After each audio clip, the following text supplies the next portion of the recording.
Welcome back to another edition of the B4evaKool podcast. My name is Rex 45. My name is TJ with Two Wheels and Coffee.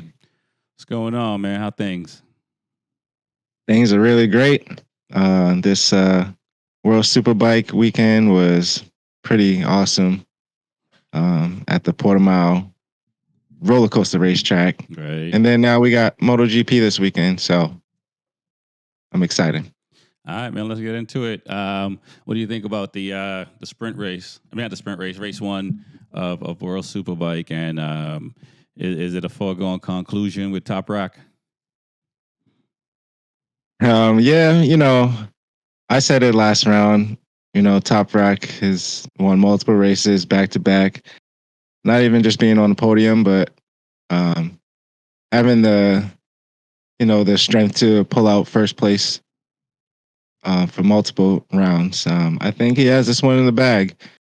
For where he sits now is over 100 points, I believe. Yeah. Almost 100 points above, almost 100 points. But for a guy who's won 13 races in a row, yeah, I think it's in the bag. It might be in the bag, man. It might be in the bag. What do you think about the struggles of Alvaro and what Bulaga's doing?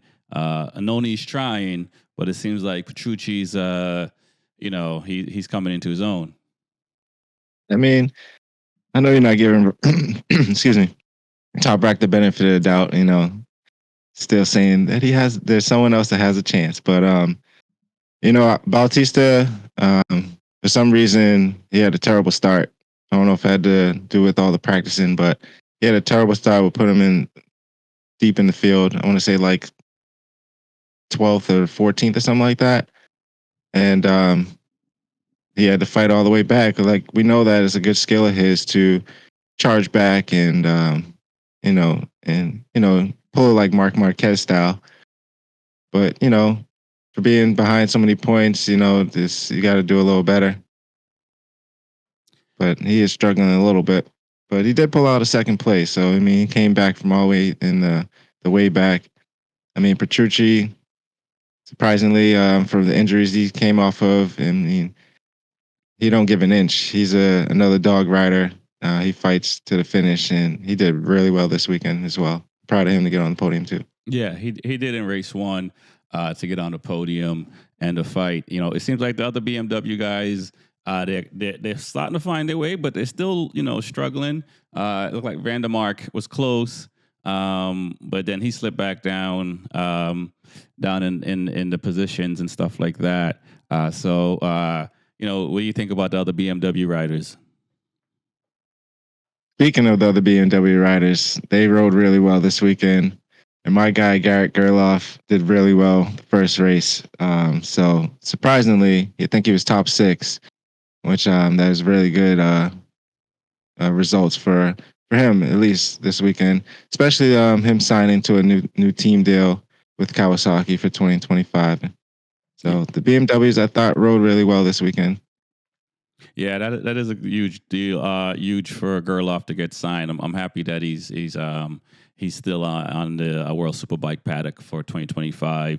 Sure. I think the other BMW, they are riding better. But it's still, I think they got a little bit to go, because it seems like the Ducatis for the most part. Obviously, Sam Lowe's, I think he's still out on injury and stuff like that. With Petrucci, Bulaga, and even Alvaro. Alvaro crashed out in the race too, but he had the pace. Yeah, so I mean, you talking about Alvaro at the pace? Yeah. Just the Ducatis in general. Yeah, they definitely had the pace. I just don't know what it was. If it's just the start. I mean, they were all in the front, but Top Rock is just playing until he feels ready to take off. I mean, you see, after race one, they put a set of wings on the back of him, knowing that he'd be flying. Yeah, a little bit. Now, what do you think about Bulaga I mean, he's second in the championship at the moment. It's I suspect unless I don't know how many rounds are left, but I think it's going to be hard to recover from that. I think it would have to be Ducati 1, 2, 3 for the rest of the season to gain back some points from Top Rock. Even if he finishes on the podium, he probably still has third or even fourth on the races finishing. He'll probably will still get the championship. Yeah, I mean, as a rider, he probably won't relax. Probably just ride the same way for the rest of the year. Um, but I mean, he doesn't really have to. I think they said he has to finish like seventh or something like that for the rest of the season. He can still pull it out. That's yeah. The Ducatis will have to do something. I know one thing. Was it Sam Lowe's on the Cowie? Alex Lowe. Alex Lowe's. He was riding really well for the weekend as well, also, but for some reason that Kawasaki just drifts away towards the end. I feel like they fight really hard for the first couple laps because that's all it has. Mm-hmm. And then I feel like Top Rock or the riders that was in front, like Buliga, would notice, just give it time, and then just find a way to pass him, and he just starts drifting back. So the Kawasaki, I think, performed really well. But I think Ducati's the only one that really has a chance to interfere Top Rock. I mean, he wasn't supposed to do all this. I mean, to exceed all of his BMW teammates and plus everyone on the season for being on this manufacturer first time. I mean, it's pretty impressive. We see Jonathan Ray struggling, and multiple riders struggling, just can't figure it out. So yeah, I mean, the only other rider that's only two riders that's really done what Top Rock's done coming. Well, in Top Rock's case, he's switching manufacturers. In Alvarez's case, when he came into World Superbike, he was pretty dominant his first year as well. And the same thing with Scott Redding when he first came on the Duck as well. And you saw even Alvarez struggled for a couple of years, and then he went to Honda, right? And then came back to win the two titles he's won in the last couple of years. So it's rare. I mean, Mark Marquez is close because he's on the podium, but he's not winning and dominating like that, switching manufacturers and stuff like that. So he is a rider that at the moment, his future is pretty bright. And with the if the rumors are true and BMW does come into MotoGP at some point in the near future, because from what I understand, I think they're looking at Suzuki spec and stuff like that. And if they come out with an 850 cc engine for 2027, and Top Rock, I think he's 27 now, so he's still young enough to ride in MotoGP. But I suspect if it would either have to be on the BMW on a new project, or if he came to MotoGP, he'd want to be on a winning bike. You know what I mean? So it's really Ducati, Aprilia, KTM. Yeah, definitely if he becomes MotoGP, he's not going to be on a satellite team. He definitely want to be on one of the top manufacturers. But yeah, it looks like a BMW project's going to be pretty big. I mean, they kept him for another season. I don't know. We'll see how it goes. Yeah, definitely. And shout out to Danilo Petrucci for signing another year on the Barney Ducati. I think he had a good shot to fight for the factory seat. Granted, he's hurt because of we probably would have saw what we're seeing now earlier if he wasn't hurt. But I think if he continues to ride well, who knows what happens in 2026. And it sounds like Alvarez is probably going to re-sign with Ducati for 2025. I don't know if it's going to be year by year or whatever. So it looks like Andre Annoni probably he's going to stay where he's at as well with the 11 team, which again means that he's probably going to have to come out a little bit of money out of his pocket to make sure that bike is the same spec as the factory bike. Yeah, I know. He had a good start to the year, especially what he's been through. But it'll be good to see him back. Obviously, in the same World Superbike next year. And yeah, Petrucci for sure is for what he is now, like his age and what he's been through. He's still a strong rider, and he's a great teammate. Definitely one of the higher performance riders out there. Right. So he deserves that seat as well. You know, Top Rock is just leading the series and just gonna. I feel like it's just Albert Bautista. It's how old is he now? Like 39, something like that. 38.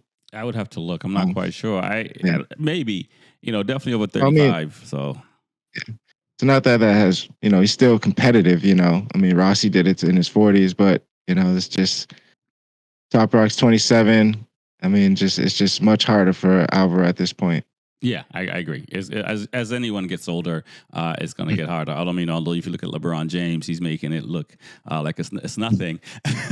But for the most part, we do slow down, and it is harder. Takes more effort as you get older to stay in shape and stuff like that. And you look at life a little differently too. So the whole mindset is a little different of as far as when gearing up to go racing and stuff like that. So we'll see. But I think that the Ducati is going to be competitive next year with that 2025 Panigale. We saw what that did at what is it, the WDW, I believe it was. So you're drooling over that thing, huh? Oh, listen, man, I ain't gonna say nothing. One might end up in the garage for sure. Yeah. So and at the moment, again, I think this last weekend was the closest weekend for Alvaro to show that he can run with the BMW. And so I think, I don't know if it's too late in the season, but also even Buliga as well right now, because Top Rack didn't stretch them out like he did the round before. So I think the Ducatis are coming closer to catching him. The downside is that I'm sure BMW is doing things in their side to get even more tense. So Oh yeah. and I think that's the race that we're going to see towards the end of the year. I think for Ducati, I think it's a win-win. I mean, I don't want to sit here and say they're holding up the white flag at the moment on the championship for this year. But I think it's going to be really hard for them to come back. And I mean, and the only person that you can send would be Buliga, because he's the closest one in points. And so he would have to, and he's a rookie, so you really can't. It's a situation where I don't want to say it's like the Patriots when they were 18-0 and lost the Super Bowl, but I think for Ducati, I think they'll be in a great position for next year. And again, let's wait to see what the season end looks like at the end, because I think it will get more competitive as far as the Ducatis chasing down Top Rock. Right, that's gonna and like I said, we saw that the last round, so it'll be definitely interesting to see how the season plays out. But like we say, it's gonna be really hard for another manufacturer to win the title. I feel that right now. I think we're 1, 2, 3, 4, 7. All right, so we're a little bit halfway past the season. There's 4 rounds left, I believe. 5 rounds left. There's 5 rounds left. The next one they're going to Motul French. So what is that? Le Mans, I believe. Oh, okay. But yeah, so that means 15 races left, 5 rounds. So yeah, They're more than halfway through. Yeah, more than and halfway then you can through. do the math on that. Yeah, no question It's a there. miracle. So let's talk about the WCR real quick. It what do you think? What do you think about the racing? The races over the weekend. It like I've said before on one of the previous shows. It looked like there are 4 riders that are kind of out front and staying out front. Yeah, Maria Herrera, being her skill level, she's always running out front. Sarah Sanchez, Anna Carrasco, it's starting to be the familiar riders with the WCR, or at Yep. least the top three. And Beatrice. Um, um, yep. There's some really skilled, very skilled. I mean, it's very fun watching them, I must say. Yeah.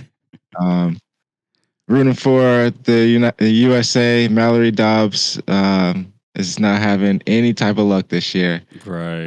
at all. So I feel for her. But so far, so good. I mean, this is a great season. These girls are fighting hard. I mean, it's always coming down towards the end, Yep.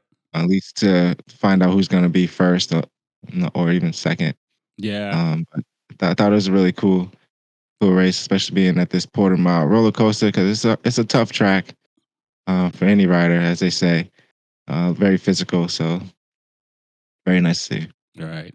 Yeah, I think Maria Herrera. I mean, she's up by 7 points right now, next to Anna, behind, in front of Anna Carrasco, and it's going to be hard. I mean, it's only I don't know how many. I think they 7 rounds in all, so I think they must have. I think this is round 4 for them, I believe. So they may have 3 more rounds. Alright. So it's going to be a battle between the two of them. I mean, Sarah Sanchez, she's at 108 points. Maria's at 129. Anna Carrasco 122. So I mean, she got to start winning some races.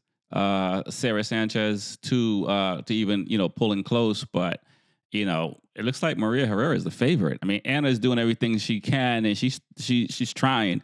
You know what I mean? But I don't know if it's because of Maria just has a little bit more experience in the European series on a bigger bike, and also in Moto E. I don't even know what would class that as, but I assume that Moto E bike is a little bit more powerful than the R7, and so I think she just has more experience racing bigger bikes than Anna, where she's been on the 300 or the Moto 3 bike. Yeah, I agree. I agree. I think that has a lot to do with it. Her experience is finally setting in. I think that Moto E for sure with the speed and the competition level, and then going down to the R7 is like you're already calibrated to a certain level. I mean, it's just an advantage, and she's for sure using it to her advantage. So Yes, she is. I think that has a lot to play. No doubt. And let's jump into MotoGP before we wrap up, man. Who is it? Ayagura has just been announced that he's on a track house for 2025, Aprilia. I think we all kind of saw that coming. Like I'd mentioned before, and I even saw on a different podcast, an American rider was just talking about with Joe Roberts, retired American racer. I think there was some beef with Aprilia and Joe Roberts not signing when he first had the opportunity to sign 4 or 5 years ago, or whatever the case may be, and I think they're holding that against all the riders. That I don't think Joe was the only one. You know what I'm saying? So that part is very unfortunate. But shout out to Ayagura for getting that seat. He's been riding really. He's always ridden well, and he's a classy dude, and I can't wait to see what he does on that Aprilia, because his riding style, I think he's gonna be a force on that Aprilia. Right. You didn't think they were gonna forget, man? That was a few years ago. I mean, look at me now. Like I'm ready. I'm ready. What do you mean you're bringing up old stuff? But yeah, I mean that. Hopefully that's not the case. But I mean, I don't. Obviously, we can't dig too deep because we don't know all the information. But that seems like the case. And for Iagora, being uh almost winning the championship, I think 2 years ago. Yep. And got injured. Didn't have a great season. This year he started out pretty good. Very well deserving. Like you said, the direction that we were visioning, that he was going to go replace Taka. So it was kind of, out of the blue to see him jump on Trackhouse, knowing that they had opportunity for new adventures. But I like the mix up. Mm-hmm. I think he'll do well on the Aprilia for sure. I mean, it's not the Ducati, like, going straight to Ducati is like going to the Celtics or the Lakers. It's just the market is too high, too much pressure. Right. I mean, I think it's a good field to start in Aprilia. No doubt. And I don't know how old Igor is either. So I don't know if it's just think he's ready with the age level. I'm not sure what that is. Yeah, I'm not sure. I mean, I think they had to bring some. It's interesting because you still got some guys in MotoGP. Obviously, that's not going to have a seat. Augusta Fernandez. At the moment, Jack Miller. We'll see. There's Hope he talk goes of to Yamaha. there's talk that he might go to Yamaha Pramac. So hopefully, I'd love to see Miller stay in MotoGP. I think he's a I don't want to say a vet, but he's a good vet to have in the paddocks, especially for these riders. And he's a real dude. At least to 2027, when they switch to CCs, like they're gonna miss the Miller taxis. They're gonna miss all that support that he has for everybody when tough situations come about. I mean, Right. he's always sticking up for a lot of people. So, granted, he's going through the tough times, and I don't know. It doesn't seem like he has much fight in him. I don't know if teams or teammates is interfering or anything like that, or I don't know Right. what it is. Right. Just So hoping he get a reboot. okay. Hopefully, he gets to Yamaha and stay in GP for another couple seasons. Yeah, I hope so as well. Taka Nakagami hasn't been re-signed yet, so we don't know what's going to happen with him. We have another Morbidelli hasn't been signed yet, but it sounds like he's probably going to go to the VR46 team. We know there's one seat left. So I don't for Furman Aldeguer as far as with the Ducati contract. So it's either he's going to Rossi's team or he's going to Grassini's team. Aldeguer. So but I assume Morbidelli is going to go to Rossi's team, and so I think those seats are going to be locked up. I think the only seat that's left open at the moment will be Taka Nakagami seat. And I guess the other seat for Pramac as well. That's interesting. What if they sign Joe Roberts to Taka now to replace Taka? Uh, I don't. Well, if he didn't go to Aprilia then, I don't know if he's gonna go to Honda now. You know what I'm saying? I'm just saying it would just be a coincidence or something like that. But yeah, I'm not sure. I have to see who's left and who's deserving of the seat. Yeah, we're filling up quick. Yeah, filling up quick, and we got the Austria Grand Prix Mm-hmm. kicking off this I weekend think coming Taka up. will be resigned. You I think think so? Taka will be resigned though. Yeah, I mean, they did this last year or the year before, I believe. I don't know if he signed 1 year deals, but the last time felt like it was very late in the year when they re-signed him, and it Right. was just like, wow, they just keep re-signing him, and that's why I figure like he's just gonna be on this team forever. Like we thought Mark was gonna be on Honda forever. So Right. So yeah, we shall see. I hope he gets signed. I'm a fan of Taka Nakagami, and he was really quick in Moto2. I mean, I think he came on into MotoGP on a Honda when the Honda was struggling, and that made it very hard, and is making it very hard. So even Mir was just with Honda for a couple of years, and he was frustrated. We have to assume, I don't know what Taka Nakagami does to alleviate some of the stress because he's been with Honda the project since he got into MotoGP. right. I mean, I really want him to get signed, but now I say that I wish he can go to another manufacturer because before he retires, I do want to see him on the podium. Right. I can't see it happening with Honda unless I can't see it. Unless they keep him for a couple of more years, and it'll be interesting to see what happens when the 2027 season when they're on the Right. 850. But I think that's a reboot for some of these manufacturers. I think when Yamaha, Honda had their 800cc bike in MotoGP back in it when with Lorenzo and those guys, I think it was like 09, somewhere around there. They were pretty competitive. So I think it'd be a reboot for a lot of those guys. a lot of those manufacturers and satellite teams. So, we'll see. It's a business, and if he has, if the sponsors are there and so forth, I think they probably will sign him back. And it looks like that team likes to keep a Japanese rider on a ride, so on the bike. So who knows? Let's see. Who are there any favorites? Do you have any favorites for this round? Is it is it Pecco, Bastianini, Martin? This is Mark Marquez's chance, man. This is Mark Marquez's chance.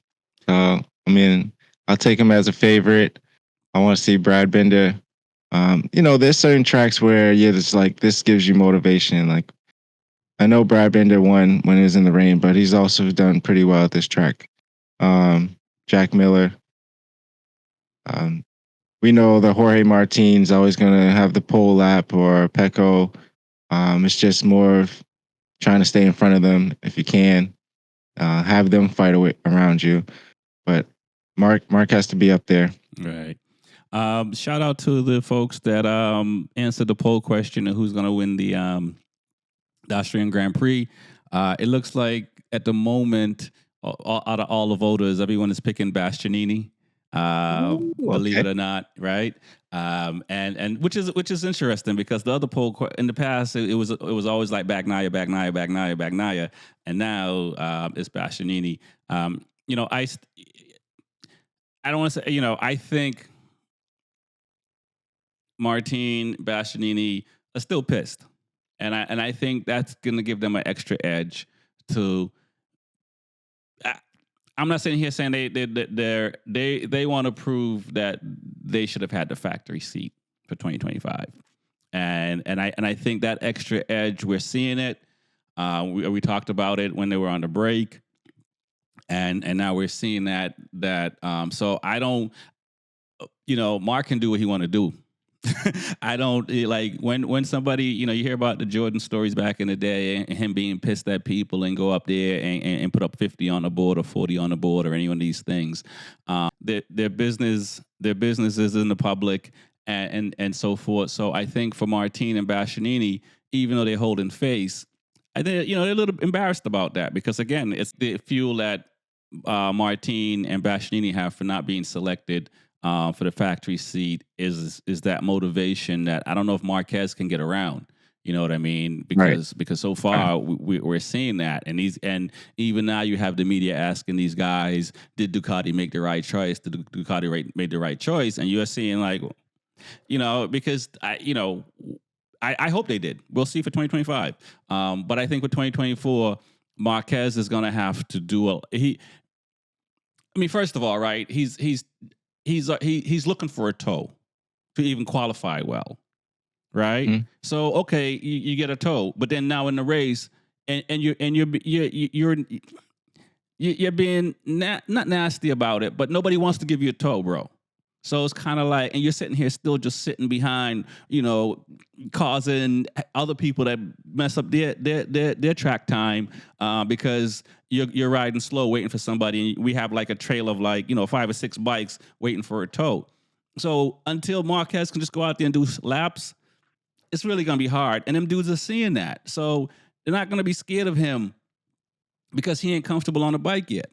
You know what I'm saying? So it's one of those things like, I could be wrong, but it's going to be hard. I think Digia, and I can't even speak on Bezecchi, but at least Digia is riding really well. And Digia may be the top 2023 bike for the year because he has more experience on that bike. And they're sorting that bike out more. So, I say all that to say it's going to be really hard for Marquez to get on the podium because Bagnaia, Bastianini, and Martin, I don't think any of those guys wanted him to be on the factory seat.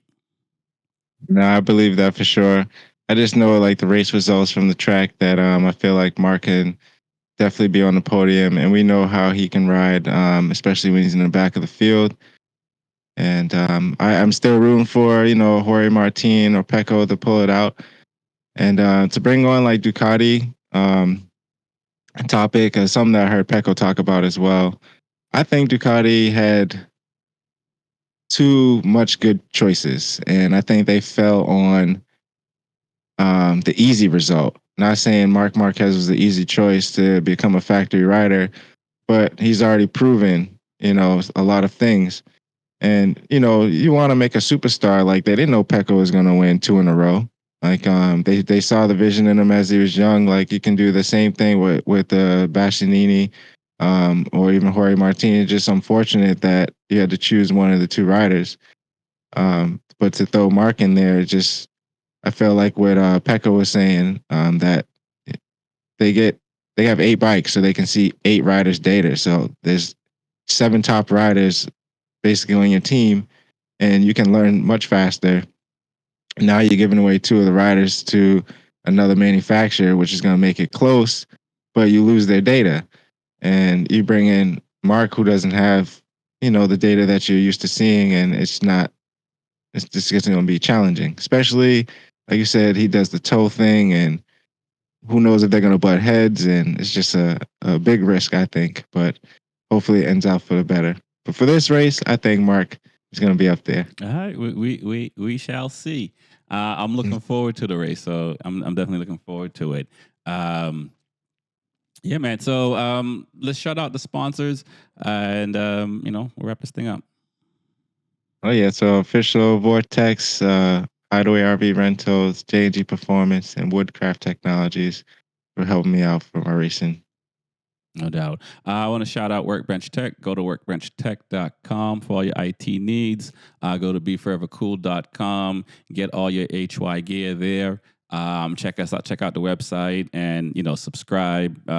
Please continue to like and subscribe on our YouTube channel, and also check us out on Spotify, on Amazon Music, on Apple Music, on iHeartRadio. I want to thank everybody for commenting and supporting us, man. We've been doing this almost 2 years now. Pretty cool. Peace. Appreciate it all. Peace.